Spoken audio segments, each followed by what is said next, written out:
Stugotz here for Dollar Shave Club. We're all members here on the show. We swear by Dollar Shave Club. I love all their products. I really do.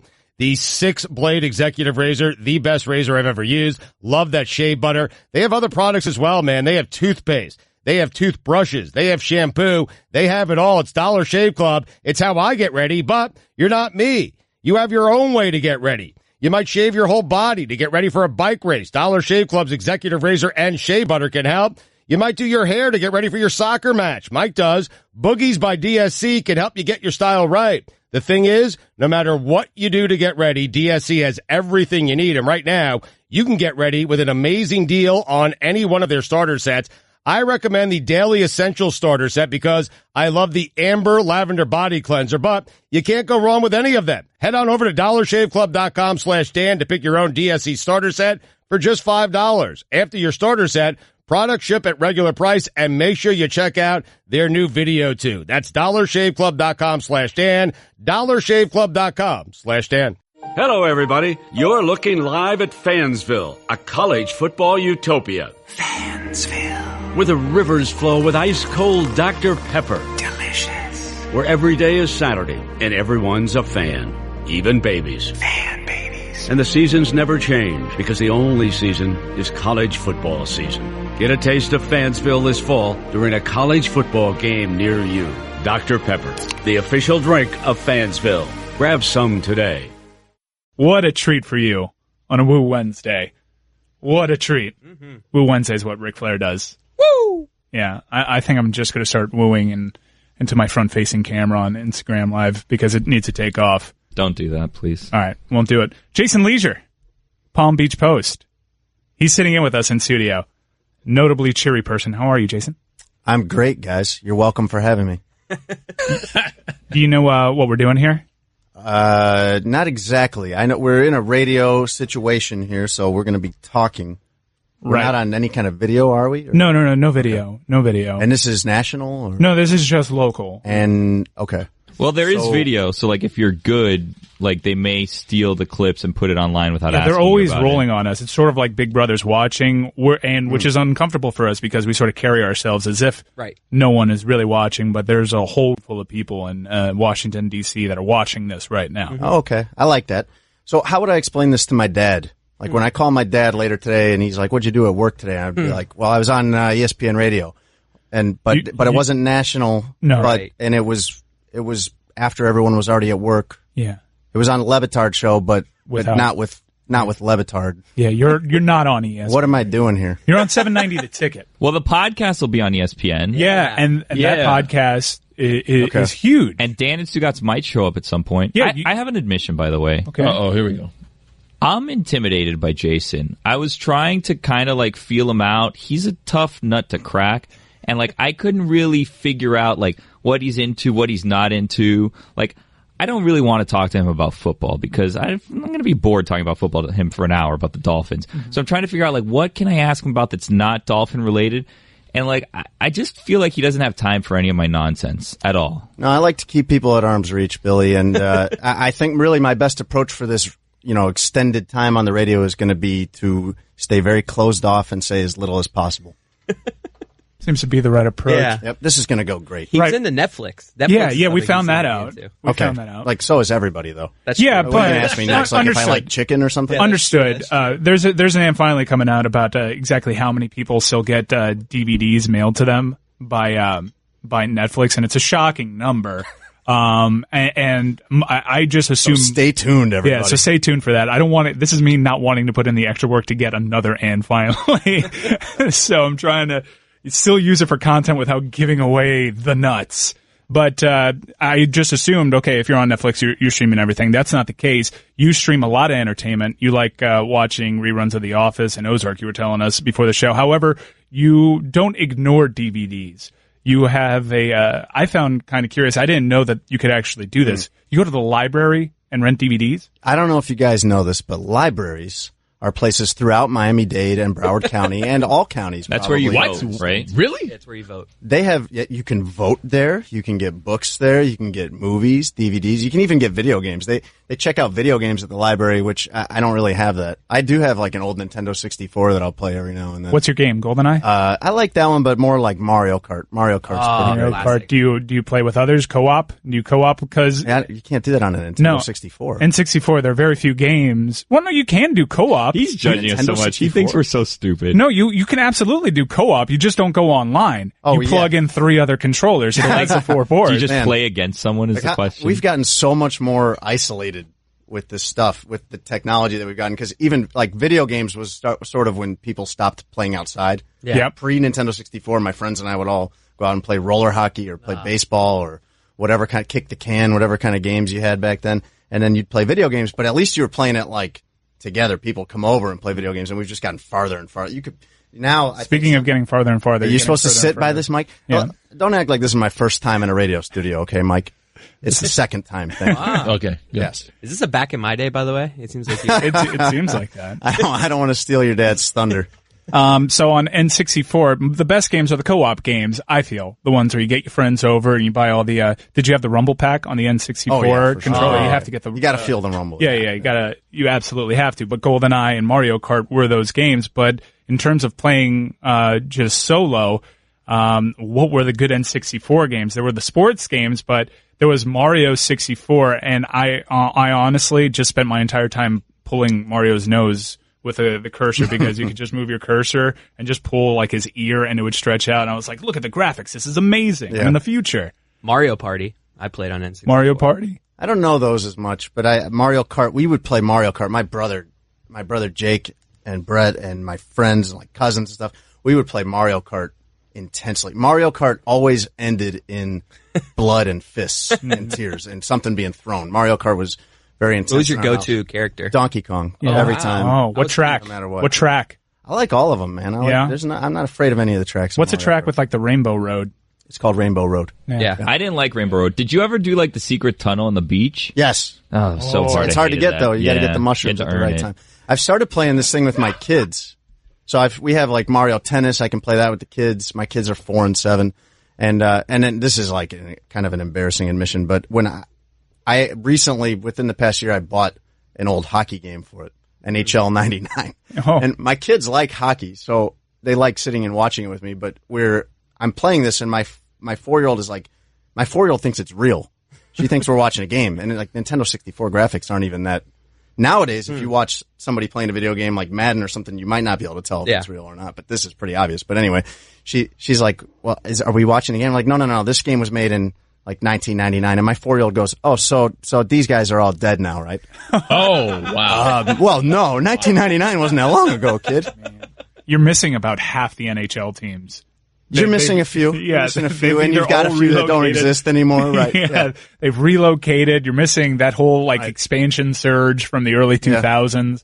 I don't think the Minnesota Wild are in that game. No. The Minnesota North Stars might be. The Minnesota Wild have been around for about 20 years. Right. And they're not in the hockey game that you just dust it off. I think Atlanta has gotten and lost a hockey team since that game. Yeah, it's so old So that the fact that it doesn't have Atlanta is actually correct. I'm not even sure if the Atlanta they would have would be the Thrashers or the Atlanta Flames. It would have been Thrashers, Mike. Do you remember? 1999. Do you remember how much you paid for it? Because I did a thing where I was also trying to get like Nintendo 64 video games, and I was looking for like Mario Party. And it was like $60 online, and I'm like, I'm not going to pay $60 for a game that's like 30 years old. Oh, I wouldn't either. This was like $12. Oh, okay. Yeah, go to the library.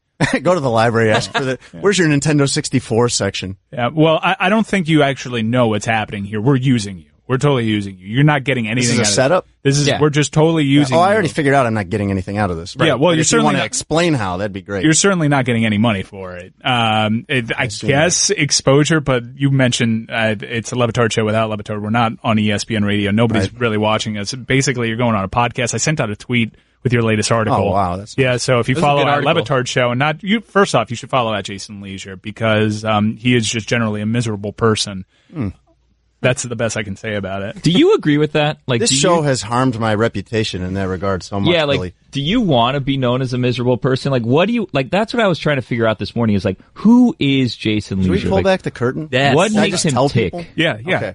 So several years ago, I came on this show for, I believe, the first time. And this is going on the radio is not hard, but going on this radio show is very difficult because a lot of times you get calls all the time when you cover an NFL team.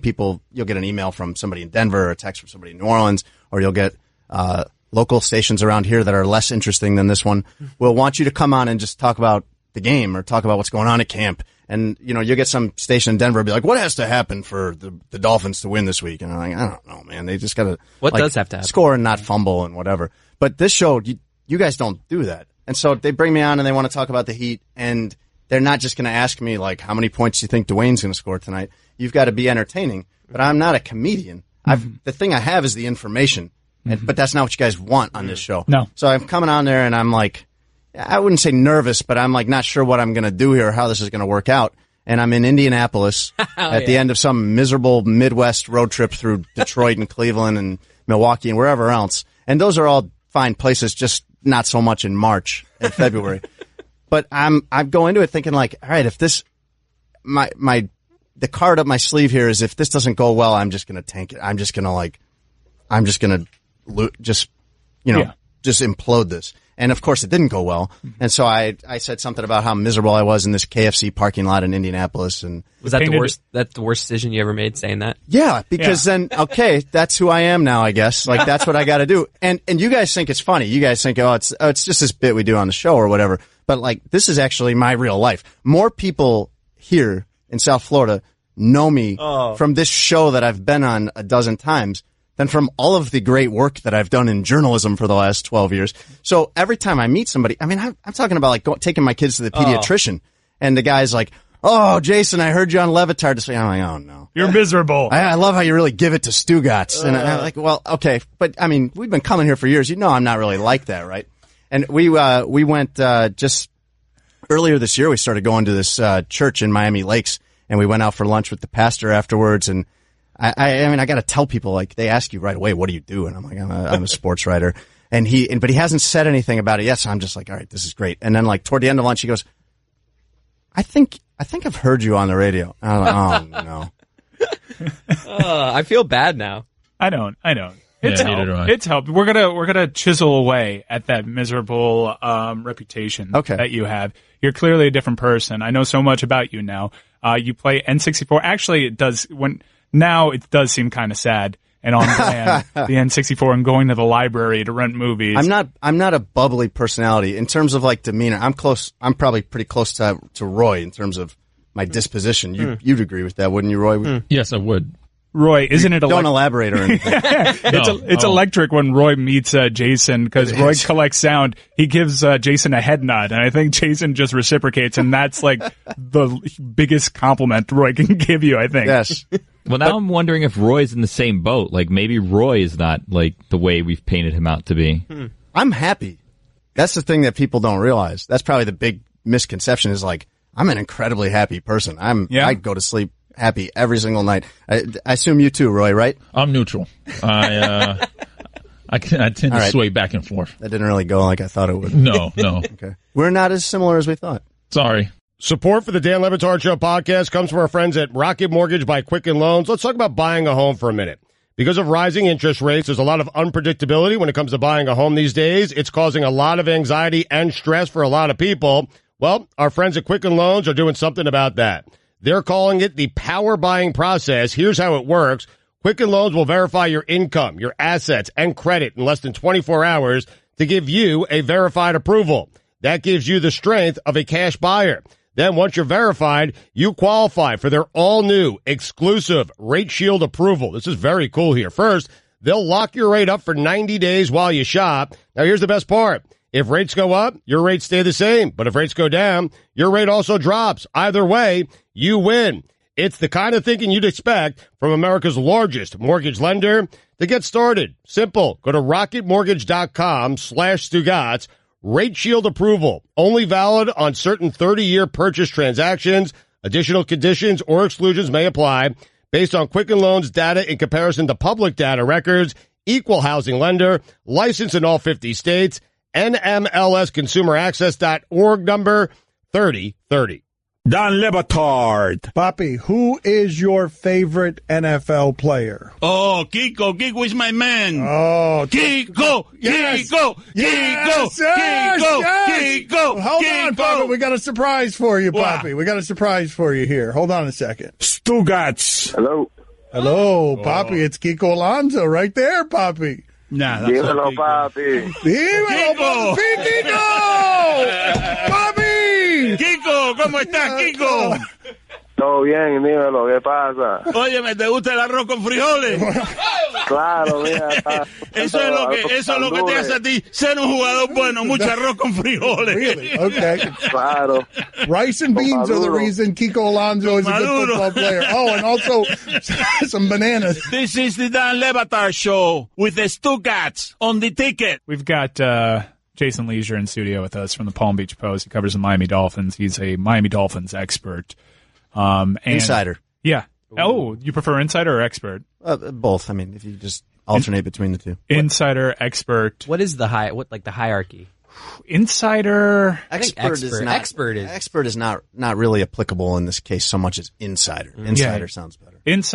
Insider because he's inside the facility. And Right. we learned that you buy a lot of capital by just saying, I was at training camp. Yeah. You just good. throwing it out there Right, sounds and so good. And when you guys say that, you literally mean one time I was at training camp. Chris has been there twice. Yeah, twice. I do remember that. You guys came on like a Saturday morning, I think it was, which I commend you for that because you guys are up very early every day to do this show, and training camp practices start at like 7:30 or 8 because of the weather down here. So you guys were here very early. And you guys are all dressed like, ready to do real business. That was great. And, we're really serious about the Dolphins. And then the next day, Sunday, it was just, none of you came back except for Chris. Chris is just kind of standing there alone with some it was really a sad sight. He had binoculars? I was in. I'm all in. You man. had binoculars? The more into it he was, the sadder I got. That day I was watching the guard play. I was looking for pulling. Really? I was like, yeah. What is it that you noticed? Hand placement. Yeah, what do you got for us, man? Josh Sitton. It's Josh, right? Yeah, it's Josh. Yeah, you have it right. Yeah. Josh Sitton is That's the not wide, the important part. He's the widest human being I've ever seen. Widest? With I a know. D? I've done this a couple times on Okay. air. Widest, not white. Yeah. Widest. He's like a train. He looks like an actual bear. Yeah. He's got this incredible long hair and beard, and he'd been playing his entire career in Green Bay and Chicago, where that's not such an issue. But man, he got down here for OTAs, and he's got this. It's like he's got a small animal on his back because of how much hair that is. And I mean, it's hot. It's really hot out here in May in the middle of the afternoon doing those practices, and I was like, this guy's beard and hair, it's not going to make it. Mm-hmm. He's going to realize very quickly this is not the way to go down here. And he hasn't though. He's stuck by it. I've got newfound respect for Josh Sitton because he's still out there with that beard and hair. And congratulations to you, Josh Sitton, if you're listening. I'm sure you are. If you made it this far, I think you're good. Really? If you've made it through August with the training camp with that hair and that beard. Oh, I thought you just meant in general because I didn't know if he was on the chopping block. He was the whitest person. No, Chris he's had like ever the seen, best offensive lineman. So I felt like he was safe. He really is. Isn't he like by Pro Football like one of the best ever? I don't know about ever. That. I don't know about best I ever. read some. I gotta look one at of the best corners. I mean, he's like a five-time Pro Bowler. They paid him $9 million. I mean, yeah. But how old is he? Is he long in the He's tooth? old. Yeah. He's long in the tooth. He's in his 30s. Yeah, which is old there. Yeah, it's old. So I have like a bunch of talking points that Chris Cody put together because Chris Cody this is great. Is a huge. You guys have made. I see there. So I don't. You guys. This is not a visual medium, but three of us are in one room, and the other Roy and Billy and Allison are in the other room. So with the three of us sitting here at the table, Mike and Chris, they've printed out two of these sheets. Yeah. Well, Billy, hold yours up. In the air. I have a sheet, but I don't my have sheet. one. No, because they're Billy questions has for mine? you. No, this is stuff that you've written. Like, you know what you've written. Your work. This is great. Yeah, no, but like, I wrote like little scratches on here, which probably explain why it is that I'm not in the big room, because I wrote things like very cavallari, scared, do you fantasy, do you hate football, what makes you tick? Like, these are the things that I write down to ask you. You want to just rifle through those? That get me out of the room. Can you rifle through those before we get into the Dolphins? First, what makes you tick? Yeah, that's What does that mean exactly? Well, for me, it means what's just like something you get angry about that you shouldn't. No, that's that not, shouldn't at all. No. Like that's the way I think it. Like what makes. What, you think like an alarm, like a bomb, or like an Like, alarm I mean, clock or something, like unpreparedness would ticking be and my it's gonna first boom. one. You guys come in here with 2 sheets of notes for 3 people. Oh, we're just buying a lot of capital. The way that this is the tangible version of saying you've been to training camp. You put out a couple papers as a host, and people take you seriously. Can you please answer the questions though?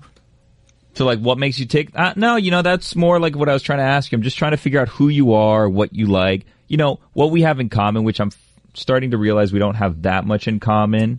Almost nothing, I would say. Nothing in common? You're saying? It appears almost nothing, right. So what makes you tick? What makes you get up in the morning? Yeah. What makes you? It's got to be football because you're on that beat. But you seem to hate football. Oh, hate is a strong word. Don't say and that. Also, my employer is probably listening. Yeah, so thanks. Loves Billy. football. No one listens. Off to a great start. No one I think what makes him Does anybody else's microphone work besides his? What makes you get up in the morning is the smell of a freshly cut lawn at Nova Southeastern University. Yes. And the sound of a sprinkler going off. Yes. That's what makes freshly you fertilized football field.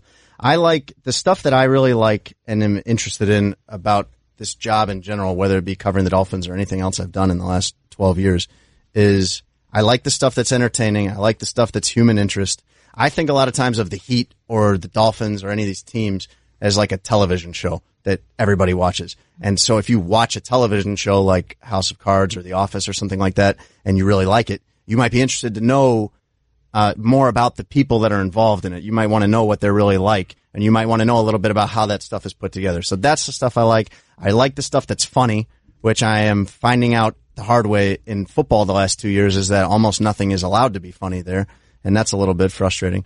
Is the Kiko thing funny? Are we allowed to laugh at that? I don't know, man, because I thought it was at first. You're talking about Kiko Alonso running to the wrong sideline and then he's better at radio than you. Not really having a lot of answers for it afterwards and seeming confused. I thought it was funny at the time. And then we talked to Kiko Alonso in the locker room briefly off camera, and he was kind of laughing about it, and he's like, yeah, I'm going to duck out of here without answering any questions about this. So then I'm like, okay, it's funny. He just kind of got turned around. I mean, we've all gotten a little dizzy and turned around. But then when he was talking about it, people have made a lot of leaps on this that I'm not willing to make. But the one thing that was clear, when Kiko Alonso was talking about this afterwards, he was so down. He was so embarrassed. Yeah. And then I was like, well, this isn't funny, man. Yeah. Like, I don't want to laugh at somebody that's in that position. Yeah, I was made to feel very uncomfortable with this reaction. And maybe you can answer this better because you interact as a Dolphins insider expert. You interact with Kiko regularly.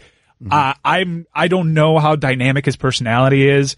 To me, he looks so down and his eyes were kind of a little watery. It made me feel very uncomfortable, and I just don't know if that's just the piercing eyes of Kiko Alonso or if something else might have been going on, without having you recklessly speculate, of course. He's averse to publicity, so he's not a guy where he's going to be better when the cameras are on in general. So I think being maybe a little nervous about talking with all the cameras and lights in his face and talking about something that he was embarrassed by and was being made fun of by his teammates, he just didn't think any part of that was funny. I was hoping he would. I was hoping he'd come over there and he'd tell some jokes about it and it'd be entertaining, but it was not. It'd make it a lot easier for us to talk about too, because obviously the natural instinct is gauging what happened there. The first thing, as this is how football has changed, I watch an NFL player run to an opposing sideline and stand there for a really uncomfortable amount of time. I'm thinking concussion, right? Everyone's doing that now. You think that about everything now? Yeah, everything. Everything I see in the NFL, I feel like someone has a concussion. To the point that I'm really shocked when Josh Allen had a play against Cincinnati where he went down, his head hit the turf, he held his head, and I'm just yelling at my television, why is he allowed to be in the next play?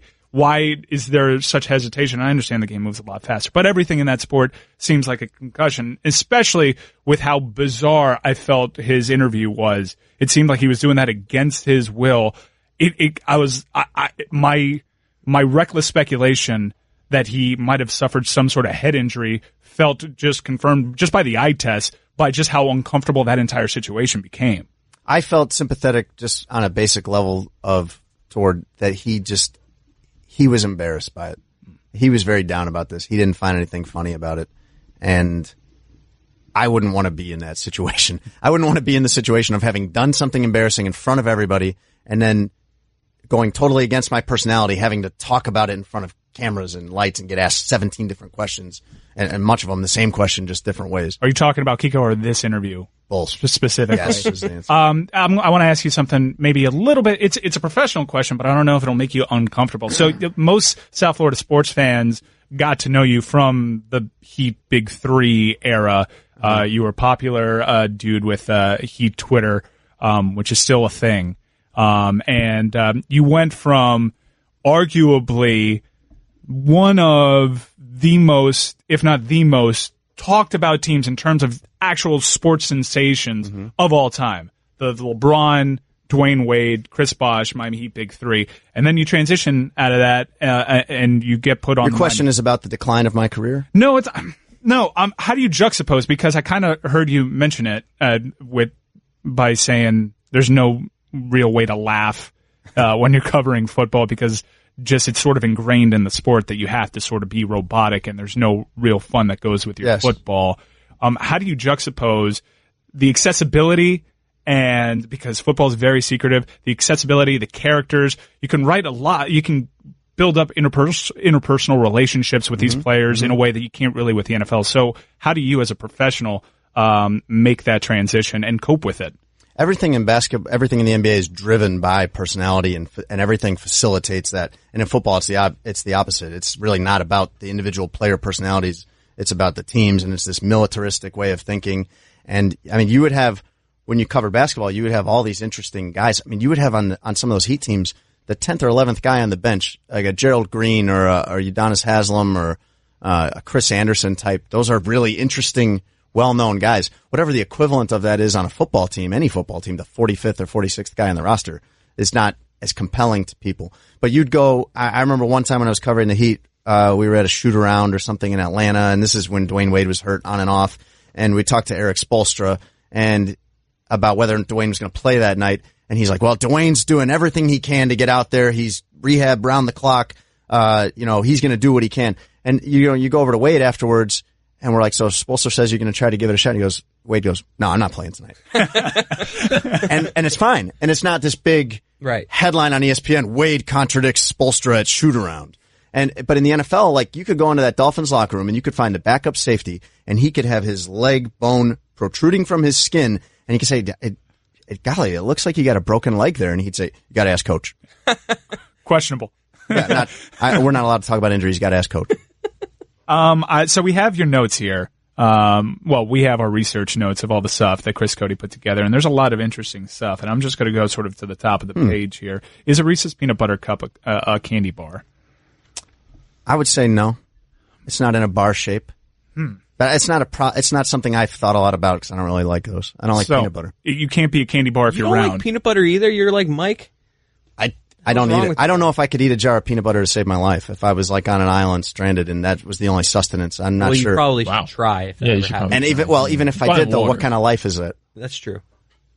I feel like my palate has been more refined. Oh, you keep saying I heard about this yesterday on the show. We all know, Mike. Do you feel you're very fancy? Do you feel like there could be a time in your life where you do like peanut butter? No.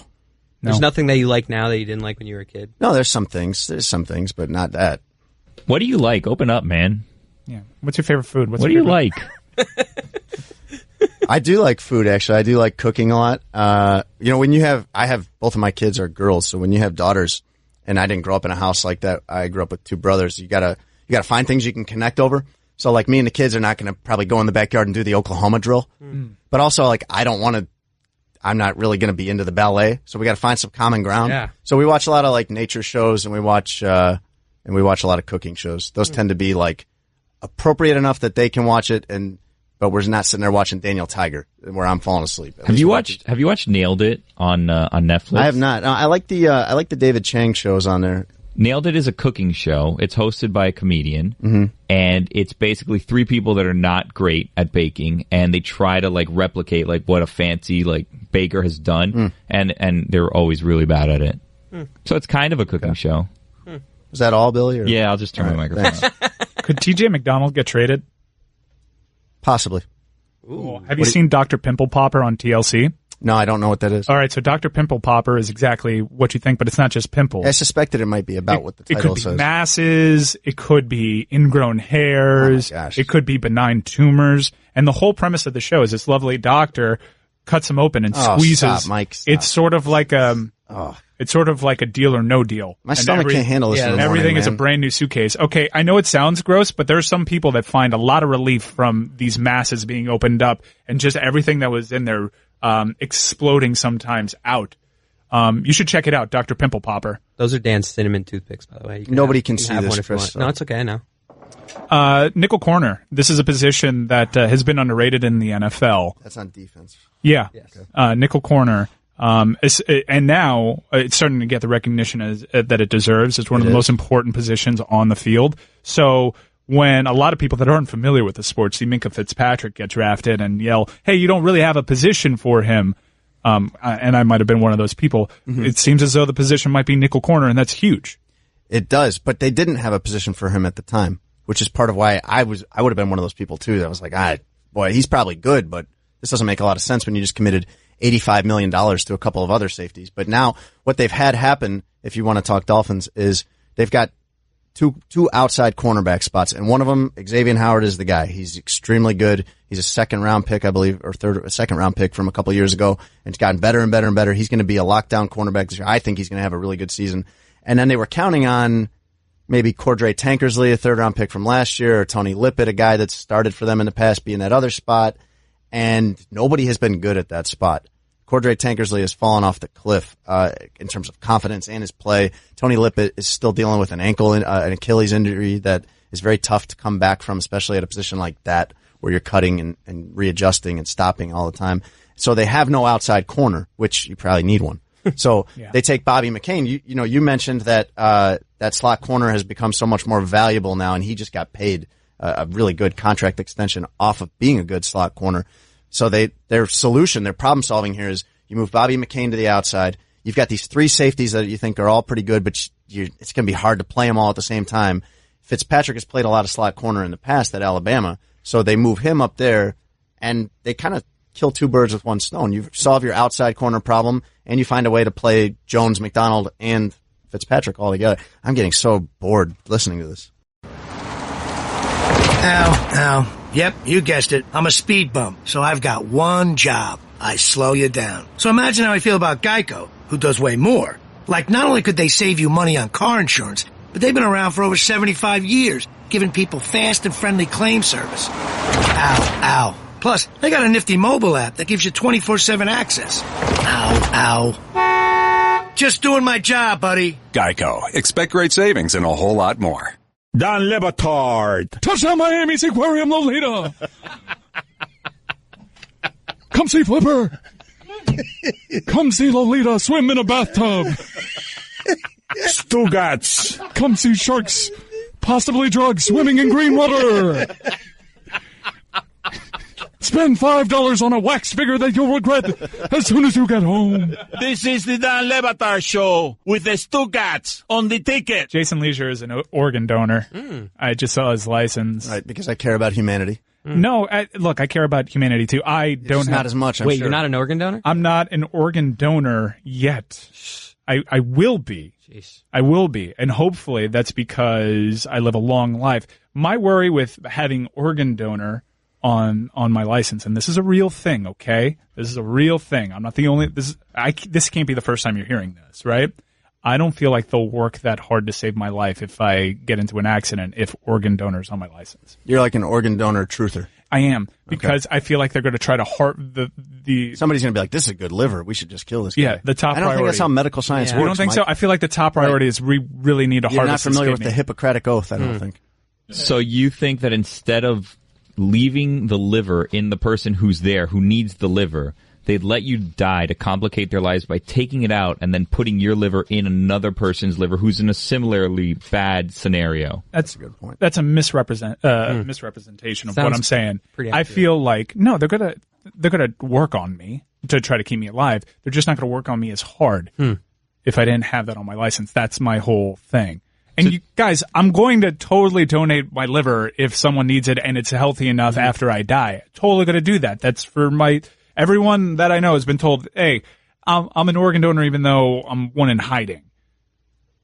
Wait, so you think there's closet organ donors out there? Yeah, because they're still going to ask you after you pass if something happens to you. How are they going to ask you after you pass? Well, they're not going to ask you. They're going to ask your family.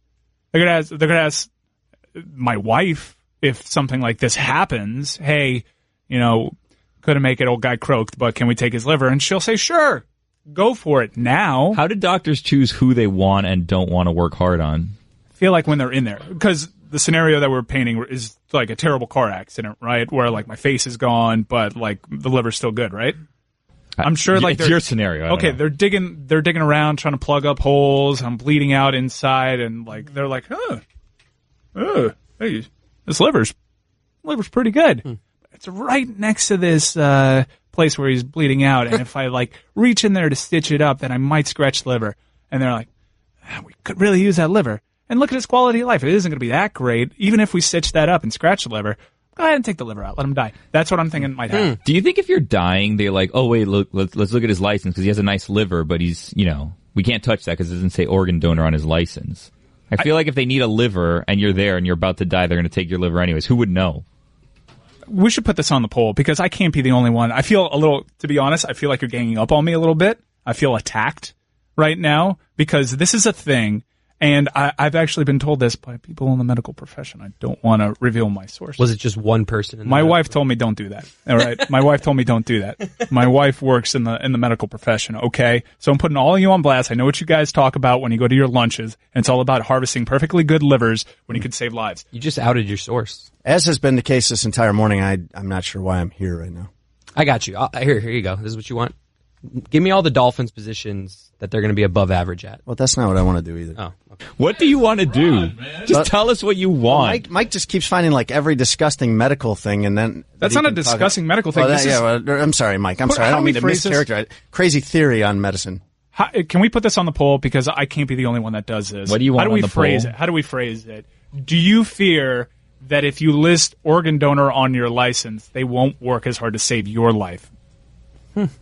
Okay. Did you know that, I'm not interested in that. Did you know that a lot of people now will take Uber to the hospital instead of an ambulance? Because Uber's like $30 and an ambulance is like $750. Really? There's like studies on it. And I did this pre-Uber. I was, when I was covering University of Florida, I was covering them in the basketball tournament. They were in Omaha, Nebraska, and I woke up like the morning of one of the NCAA tournament games just not feeling good. Just like pains all through my abdomen. And I'm like, man, is this appendicitis or what? Or what's going on? And I'd never been in the hospital in my life, and I've always been real squeamish about like, I'd never had an IV in my hand prior to that. But I was like, man, I really don't want to go do that, but I also don't want to die in this hotel. Yeah. Catch 22. Yeah. So I like stumbled my way down to the lobby of the hotel, and I'm laying there like just sweating, and one of my friends that also covered the team walks past, and she's like, "Are you okay?" And yeah, I'm fine. And I took a taxi to the hospital. And I'm just kind of like laying in the back seat. That was a nervous ride for the cab driver more so than me. Yeah. And I did get my appendix out in Omaha, Nebraska. And the cab drivers, they don't have the same sort of protections that Uber does if you yak or spew inside of or die. Right. If you die inside of an Uber, do they still charge you $200 to clean it up? Now I'm thinking about ambulubers, where you would just have like longer cars. Ambulubers? Ambulubers. Oh. Where you would charge I'm sure that's not what they'll call it. Said that no, they should. Like Uber X or whatever. You need an ambuluber that takes you straight to the hospital. You want in on this, Jason? Maybe. Yeah, I might invest in something like that. Yeah, maybe we found some common ground here. Business partners. Good. Yeah. Business partners don't have to like each other. Is Albert Wilson going to replace Jarvis Landry's production with equal production? Maybe perhaps even surpass that production? No.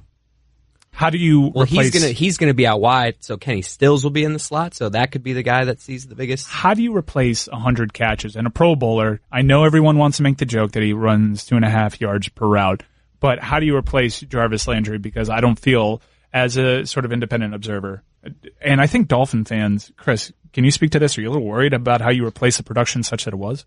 The way you replace it is you go find another 100-catch, 1,000 yards per year receiver, which they don't have right now. So, well, but it's going to be Devontae, right? No. No? Are you... Am I supposed to elaborate? Am I supposed to say more than yes or no? Well, can you? A little bit, because Devontae, I think a lot of people are just hoping that it's just been injuries with him, right? but he's going up against Xavier Howard a lot, right, in practice, and he's not winning that matchup, but Xavier Howard's supposed to be really good, right? So can't Devontae Parker have moments this season where he's beaten up and looking dominant? Because in his first season when he was out there, you kind of felt like, okay, I see why we invested this sort of draft capital in him. Don't you want to save breaking down Dolphins practice matchups for the national show? I mean, why waste it here, Mike? I have an idea. Why don't they ask you one boring question and then you talk about whatever you want after, and then they can go back to another question? Well, whatever. Something you're not particularly interested in, and then you can just talk about whatever you want, and then we'll go back with another question, and then you talk about whatever you want. Have you noticed, by the way, that Jarvis Landry got the last laugh here? Everybody down here is kind of making fun of Jarvis Landry. He ended up in a pretty good spot. He's got the $75 million. He's probably going to be the Pro Bowl again this year. That voice is Jason Leisure, by the way, the Palm Beach Post. We haven't been resetting him enough because it's a stranger for our audience. They don't know you by your voice. They know you by your tremendous written work. Yeah. Jason Leisure from the Palm Beach Post. By the way, the texts all agreeing with me on the organ donor. You guys should change. You're the only one that can see that. So if I say something offensive on here, though, when you reset, be like, and we're joined today by Adam Beasley of the Miami Herald. You can absolutely do that. All right, thank you. How is Adam doing? I remember that Twitter thing that he did. That was funny. Anyway. What else you got in your notes? So Cleveland is a good place to be now? I like their roster. Their roster's not bad. He's got good skill players there with him.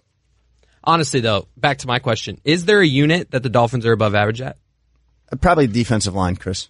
Really? Yeah. Do you need me to keep With going, or is Hakeem that enough? Spence and- I like their defensive ends. They've reallocated their money to where they had it all on defensive tackle with Ndamukong Suh, and they took a league record dead cap hit to get rid of him and to reallocate that money into Robert Quinn, basically. So you've got Cam Wake and Robert Quinn on the outsides. And I know Cam Wake is 35 or 36, but I'm done doubting Cameron Wake. I mean, he came back from the ruptured Achilles with back-to-back double-digit sack seasons. So I'm just going to go down with that ship at this point. I'm fine with at whatever point I am wrong about Cameron Wake. I'm no longer expecting that. So they've got those two guys. They've got Andre Branch, who a lot of people are down on, but they don't realize that Andre Branch played through a lot of injuries last year and significant injuries. And they've got Charles Harris, their first-round pick from last year. So they've got 4 defensive ends that I think are going to be pretty good. And that changes everything, by the way, because that position is so crucial to a defense.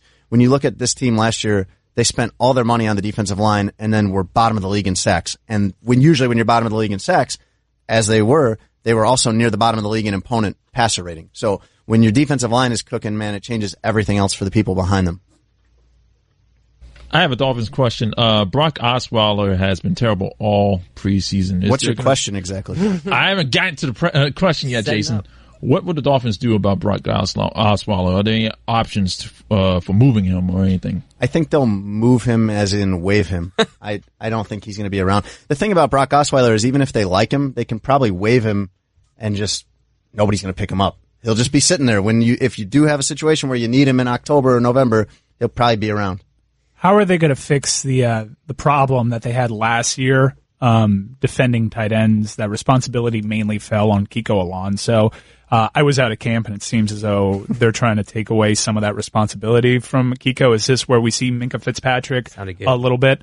How do they fix this? Is that one time that you went to training camp just going to count for the whole entire season? Sounds great. It does, right? Good. We're going to be in a Week 8 game against Detroit, and you're going to be like, I was out at camp. I sound like leave out that it was 3 months ago. I think I sound like a professional. By the way, that voice right there is Jason Leisure from the Palm Beach Post. It is funny, though, because if you've been watching NFL football, you might have noticed that these giant pass-catching tight ends, that's been a recent trend. Yeah. Also, linebackers who can cover them. Yeah. And the Dolphins seem to not get either. They seem to forget. That. Yeah. But how are they going to fix it? For a decade they've done that. How are they going to fix that? Because it was a big problem last year, right? Yeah. Don't tell me they're going to do it. It's been a big problem for 4 years. Yeah, but are they going to do it again?